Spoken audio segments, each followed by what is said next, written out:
I'm Ann Alexander, a developmental pediatrician, and many people wonder how I came about founding the Wellington Alexander Center. Back in the 1980s, when I was in Gainesville, Florida, there was a tremendous amount of information coming out about the brain and how the brain learned. Wellington Alexander Center is a neurodevelopmental assessment and intervention center for children, children of all different types, children who have difficulties with language, children who may have sensory motor deficits. And our philosophy is that we want to make sure that we're treating the whole child and getting to the root issue of their problem and treating the foundational pieces that will allow them to grow socially and academically for the rest of their life. I'm Michelle Drum, and I have two daughters who attended Wellington. They both have dyslexia, and it was an incredible struggle, first of all, to even figure out what was wrong with them, and then finally, after having a real diagnosis, figuring out what to do about it. My younger daughter couldn't even really attend school. She was in second grade and still unable to read. She was already convinced that she was stupid, and I could just see her self-confidence absolutely dwindling. And for her, Wellington was a haven. Here at the Wellington Alexander Center, it is our goal to follow the kids throughout their academic journey and not just say, okay, you've done the program, you're on your own.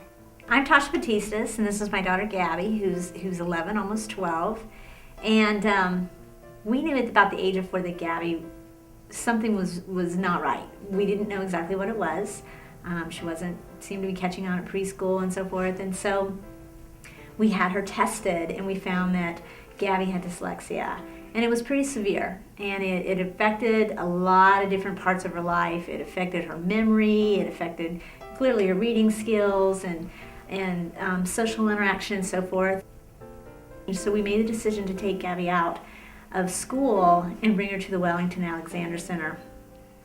It was absolutely profound, the change in Gabby.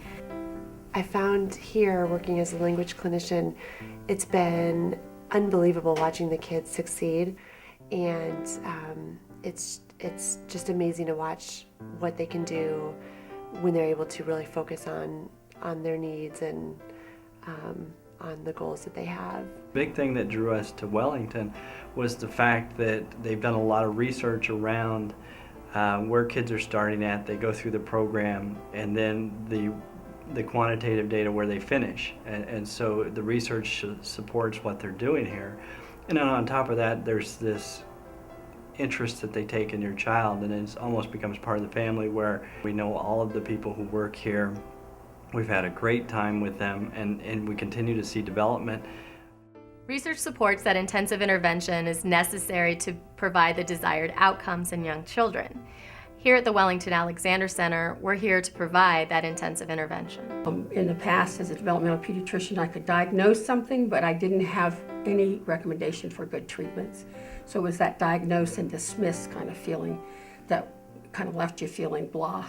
So at any rate, we found out that this treatment worked phenomenally well, and that in fact children who had been thought to never be able to learn how to sound out words were sounding out words and recognizing sounds within a matter of weeks. Kelly was at the Wellington Alexander Center when she was in 8th grade, which I wish that we had had the opportunity to do it when she was much younger because of the difference it made. Wellington has made a huge difference in my entire life, not only academics, but also just the time it takes me to pleasure read and enjoy doing things that I couldn't do before because I was held back. I love coming to Wellington.